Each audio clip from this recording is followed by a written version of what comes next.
Hello, and welcome to this gala concert of vocal masterworks performed by the Brockton Symphony Orchestra, the Jubilate Chorale, and the Bridgewater State University Chorale. It is unusual for an orchestra to do an all-choral concert, especially with one other group, let alone two. The logistics can be daunting. We recently sat down with director James Orant of the Brockton Symphony, Maxine Asselin, director of the Jubilate Chorale, and with Torben Hansen, who was the chairman of the board of the orchestra, to talk about how this choral concert came to be. This concert was a long time in the making. When I first came on with the Brockton Symphony, I was told that there was a project in the works with the great Jubilate Chorale, Dr. Asselin, and they were very fond of her in the chorus. In fact, John Schuler, our second trumpet player, is married to one of your choristers, Lynn. She's a terrific singer. Anyway, I was told there was a project in the works to do an entire program of Italian opera choruses and overtures, and I thought, well, that sounds really cool. But I think most folks don't really understand the logistics involved in putting something like that together, finding the music that we can afford to rent or to buy, arranging for the singers, how many soloists are we going to have, how many choruses, how do you make a program that makes sense musically, that has an ebb and flow to it rather than just hitting you in the face with every overture and then the choruses, same kind of thing. So we talked about it a few times, and our board decided, at that time we were just digging out of a difficult financial situation. We're in much better shape right now, thanks to Torben and our board of directors. By the way, Torben is our chair. So thank you to you, Torben, for keeping us thriving. So we tabled that for a little while, and I still hadn't met Maxine, and John Schuler kept saying, you have to meet Maxine, you have to meet Maxine. And we tried the next 2-3 seasons to put this together, and we were ready to do it, Maxine and I, and then one board would say, well, that date doesn't work for us, or that venue, and it was crazy. It just went on, and it became, sort of the inside joke. Yeah, we're going to do this project next season, and every season we would table it. And finally, in 2011, we became aware that the Mashpee Pops folks down in the Mashpee area on the Cape near New Seabury were looking for a new orchestra to take over their summer Pops program. And I knew about this concert because my folks actually lived there in Mashpee, and they would go every year. It was Cape Cod Symphony at the time.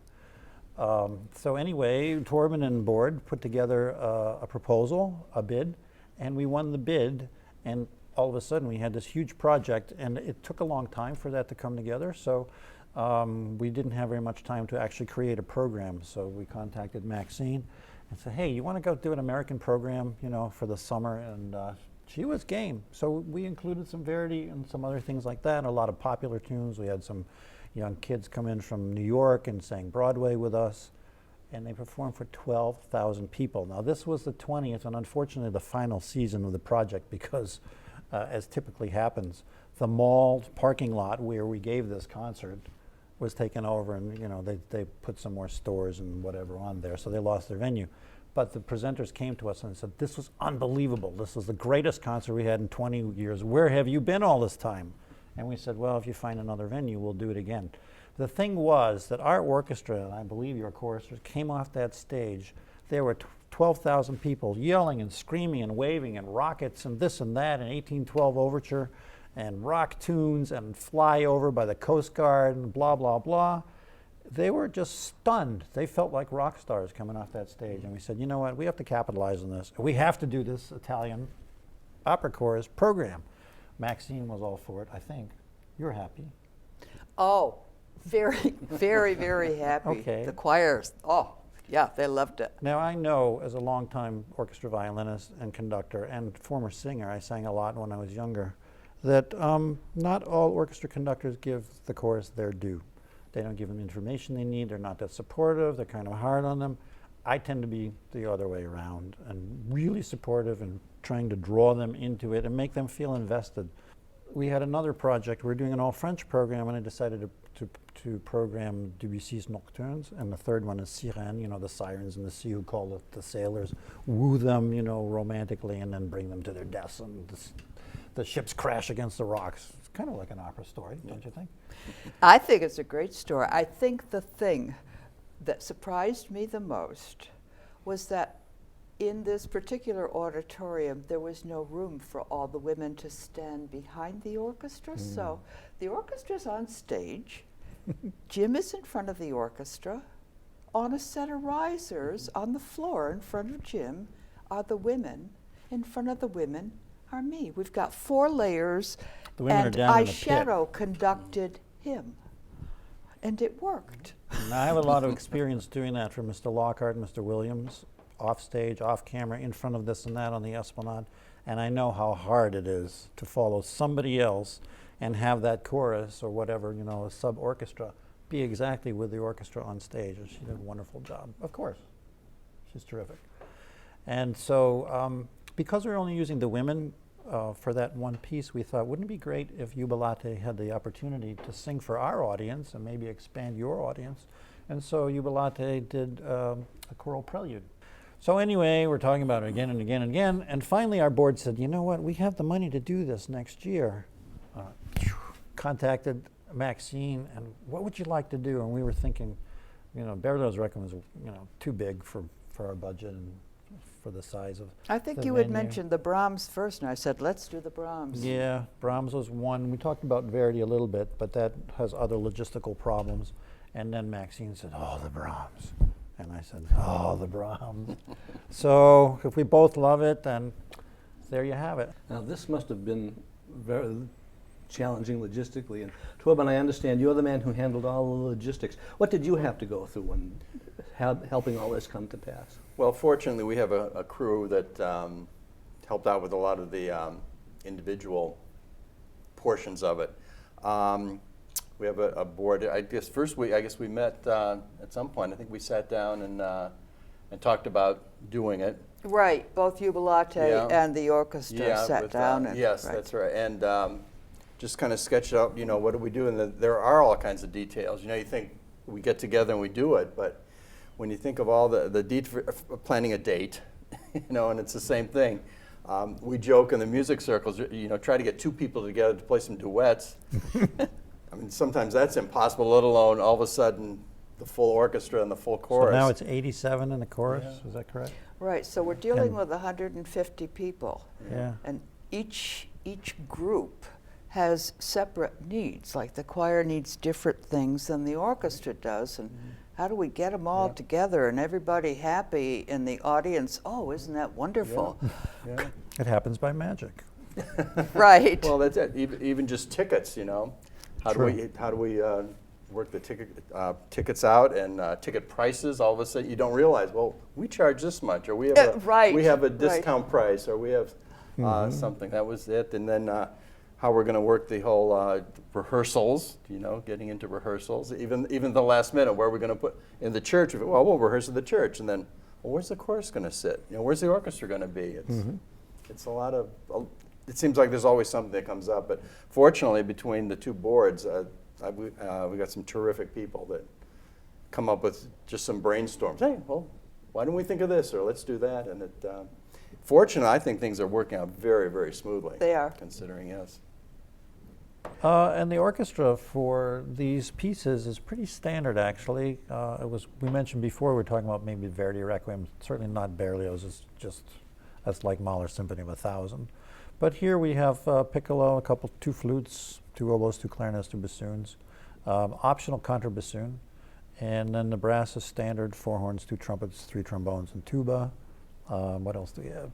Timpani, strings, and harp. It was Maxine's suggestion to us that we include Bridgewater State, which is actually now University Chorale. Right. Yeah, so they're university, and Dr. Stephen Young, and this will be our first collaboration with him. We're really excited about that, and we thank him for it. We can only imagine how many hours he's put into this project as well. Thank you, Dr. Young. The first selection is Va Pensiero, the Chorus of the Hebrew Slaves, from the opera Nabucco by Giuseppe Verdi. Maestros Orant and Asselin give us some background on this piece, to be conducted by Asselin. You know, Maxine has done so much and been so patient all these years. The choral conductors don't often get rewarded for being invested in making the orchestra conductors and the orchestra look good. And I thought Maxine should have an opportunity to open this program. That is the place of honor in this concert. So she will conduct the Verdi opera chorus from Nabucco, the Chorus of the Hebrew Slaves, Va Pensiero.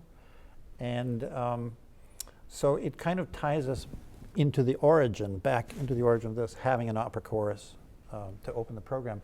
But the second reason for programming that particular piece is we have a longtime member of our orchestra and board, Jim Messina. He's a local guy, violinist, and he said for so many years, oh, I want to play that. Every time we talked about the opera chorus, I want to play that before I finish my career. It was on his bucket list. So Way back originally, even before Jim got to conducting the symphony, when we were planning an opera chorus concert, Va Pensiero came forward, and it was our thinking that it was recommended by the symphony. Somebody in the symphony wanted to do Va Pensiero, this chorus of Hebrew slaves. it's an interesting piece, too. If you do some research about it, you find that Verdi had a very difficult time right before he composed Nabucco. His wife died, and I think at least a couple of his kids. It sounds really, really tragic. And Va Pensiero has been adopted by many nations and oppressed peoples, oppressed groups, as sort of an ode to freedom. In fact, I read somewhere a little while ago, I've been doing the research piecemeal, and it's hard to remember the source. I apologize for not being able to cite it, but they were saying that in East Germany, Nabucco was very popular, and every time they would sing Va Pensiero, the audience would stand up, and the Germans thought, do you want to address this? Yeah, when it was undergoing rehearsals for the first run of Nabucco, the stagehands used to rush to the side so that they could listen when this chorus came. The Italians were in the process of becoming a unified nation. At that point, they were just municipalities, little provinces owned by some other country. The only thing they had in common was Italian. And this particular chorus spoke to them of the love of the country they wanted to establish, because the choral people singing are speaking of the love of their country now that they are enslaved. So and at Verdi's funeral, the thousands that attended spontaneously broke into this chorus. So fast forward into the middle of the 20th century, post-World War II era, and of course Germany is now a divided country, as is Berlin. And when they're producing this opera in East Germany, in East Berlin, people would stand up. And the Germans didn't know this history, the political statement which this piece could represent. And so they thought, oh, this is great. So they kept programming until somebody said, hey, that's not what's going on here. This is a protest against the division of Germany and the oppression here. And they didn't allow Nabucco to be performed again until Germany was reunited. Now, since you are conducting the Verdi, would you like to talk about what that's been like for you to be conducting that? scary. No. I think the thing that gets me, tonight I go and rehearse the first time with the orchestra. That doesn't scare me. I'm used to having instrumentalists in front of me because they accompany the choir. But today there's going to be no choir there. Who do I bring in? I just have all these instrumentalists? You mean they do concerts on their own? Really? Don't they don't they need singers too? I've already warned them. They're used to every little cue and this and that. And I said, hey guys, this is a whole different experience here. And I think you will find that I will give you very few cues, and most of my attention will be devoted to the chorus. So they won't be expecting a lot of individual cues. They don't need them. The only one that might be expecting one is the flute, because they're out for a long time, you know, but I know when they come in. But if you're an instrumentalist, you're used to counting blank measures until you come back in again. And unless an instrumentalist is out 10 measures, I won't pay attention to bringing them back in again, because they can count 10 measures worth of silence on their part. And now, with the text from Psalm 137, is Va Pensiero by Giuseppe Verdi.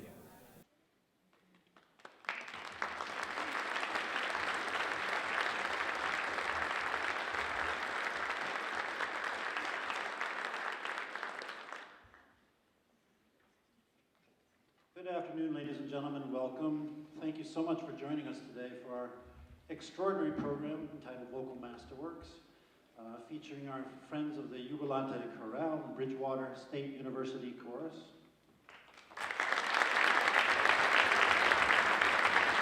And of course, our own Brockton Symphony Orchestra. Some of you may know that this collaboration has been 10 years in the making. When I first came on board here, I was told that there was a program that they've been collaborating on, trying to put together between Jubilate and Brockton Symphony Orchestra of all opera overtures, scenes, you know, choruses, arias, and whatever. And I said, that sounds really exciting. So we got into the nitty-gritty of the logistics of putting together so many performers in one space and all of you at the same time. Budget, you know, space requirements, rehearsals, getting music and soloists and so on and so forth. So as some of you may know, we did a program back in 2012 for Mash Street Pops for 12,000 people with Jubilate, and it was really extraordinary. Sorry to use that word again, but everybody came off the stage feeling like they were individual rock stars. So we said, well, we have to do that again. And 2 years ago, we had a French program, and we used the ladies from the chorus, and we asked the entire Jubilate Chorale to do a prelude concert. And we still wanted to do this program, and last year the boards finally said, you know, we think we have the time, we think we have the space, we have the money, so on and so forth. So Maxine and I got together, and I had a short list of 6 pieces I would like to have conducted, and Maxine had a list, and they're pretty much exactly the same in the same order. So she said, well, how about the Brahms Requiem? Do we have any fans of Brahms Requiem out here? Well, those of you who don't know the piece will become fans in short order. I don't normally speak before concerts, you know that, but I would like to take a moment, please, to pay tribute to a man who's been a member of our violin section and board of directors of the Brockton Symphony and a manager as well for years and years. Like Jack Benny, he's holding at 39. We had meant to pay tribute to him in the program, the printed way, but somehow that got omitted. So ladies and gentlemen, please recognize Mr. Jim Messina.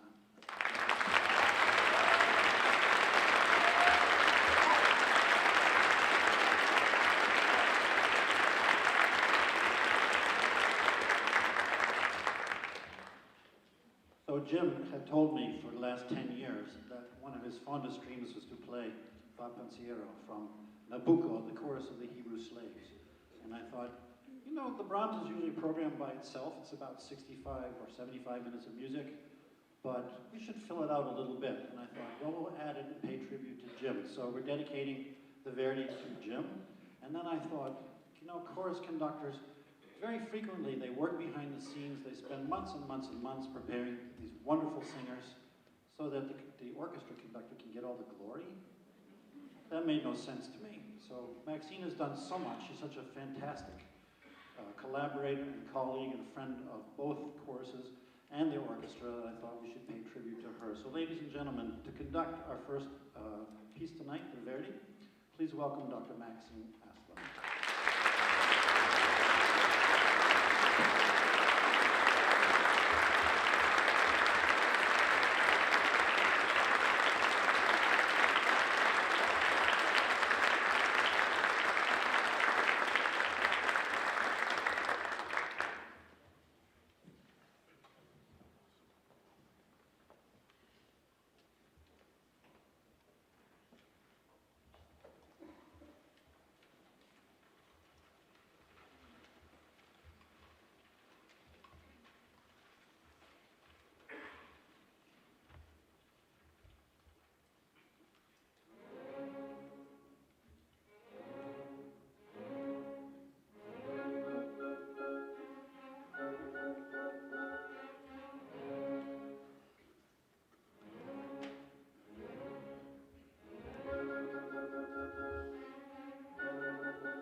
Our next selection is a German Requiem by Johannes Brahms.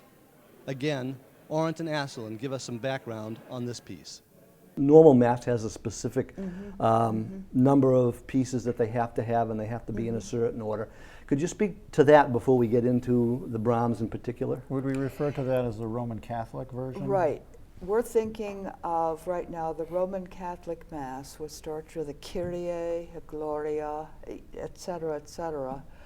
When Brahms was thinking about this, he had been very affected by the death of his mother, and I think then by suicide of Robert Schumann. The Schumanns had taken Brahms in under their musical wing, and I don't think he wanted the usual format of a mass, which is perhaps a little overwhelmingly sad. He wanted to write something that was more hopeful. And so although this has many movements, and some of them are, well, most of them are reflective, it ends on a happier note, not a loud and fast note, but just, yes, God will take care of all of us.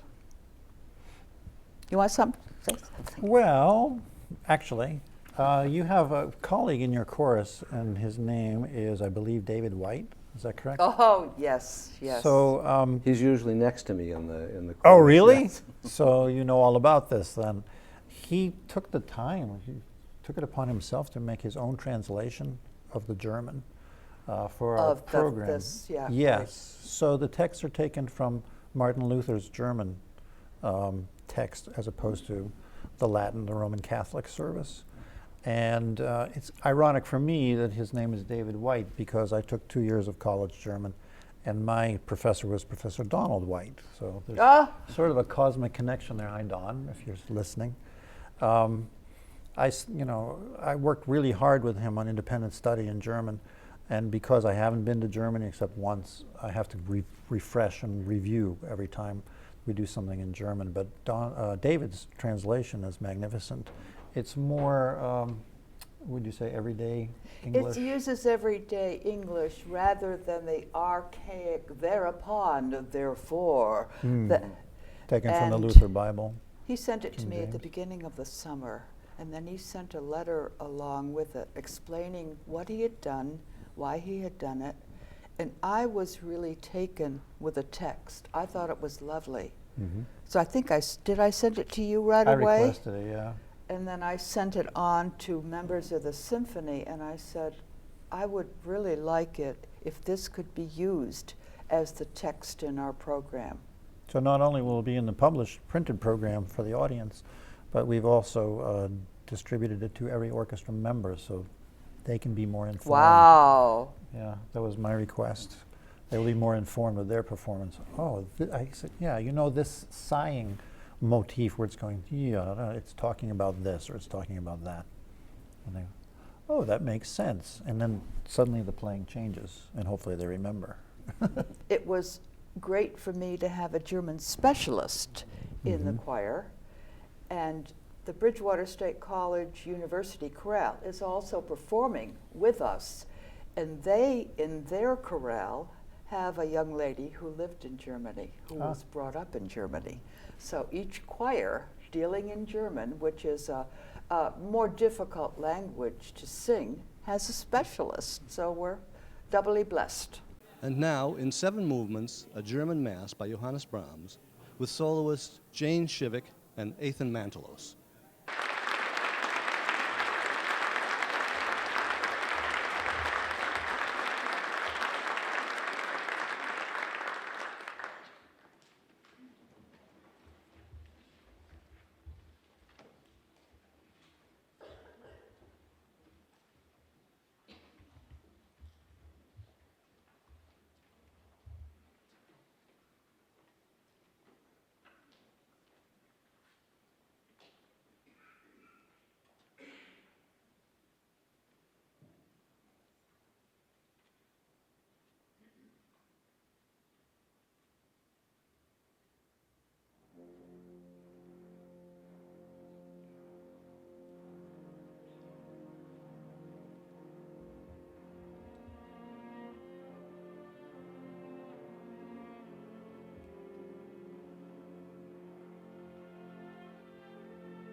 Christ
Our encore should be printed in your programs, is that correct? So the Brahms is a wonderful piece and usually takes up an entire program in and of itself. But it ends very quietly. This is the last concert of our Brockton Symphony season, and as a fitting tribute to our colleagues and all of our extended family here with us today, we'd like to do this song of praise, the Hallelujah Chorus from Beethoven's Christ on the Mount of Olives. The final piece is a Hallelujah Chorus from Christ on the Mount of Olives by Ludwig van Beethoven. James and Maxine give us some background information on this Hallelujah. The Beethoven is a published encore. Most of the time when orchestras, choruses do encores, they're not in the printed program, a sort of bonus for the audience. A lot of times at the Boston Pops when we do that, Fiedler had a tradition where he'd actually add the encore in the middle of the concert, you know, and say, well, this is a really great audience. We're going to give you something special right now. John Williams would program short. We have a certain union window by contract, so many minutes, and he would program a little bit short. And he'd have 4 encores in the book. And sometimes we play all 4 of them. Of course, almost always ending with Stars and Stripes Forever. Mr. Lockhart came in, he had a different view, so the encore system works differently. In this case, I thought, it's the last concert of the season. This is a way of thanking Dr. Asselin, Dr. Young, both choruses, our orchestra and our audience for supporting us for so many years, you know, so it'd be the climax. And the Beethoven Hallelujah Chorus we've done a few times during holiday pops at Symphony Hall with the Boston Pops, and I thought, what a great way to end this. And we're going to do it in English, too. Right. obviously Beethoven was German, but this is done in English, and it's a rouser. The sopranos and the tenors are always in the upper range, so we call it the screamer. Oh yeah. Well, it's a Beethoven not Ninth really Symphony. the screamer, but they're asked to produce sound, you know, and it moves along quickly, and it almost sings itself. It is not a difficult work at all, but it's fun to sing. It's a great celebration piece.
We hope you enjoyed this concert of vocal masterworks by the Brockton Symphony Orchestra, the Jubilate Chorale, and the Bridgewater State University Chorus.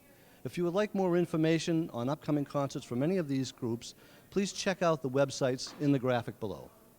Thank you very much.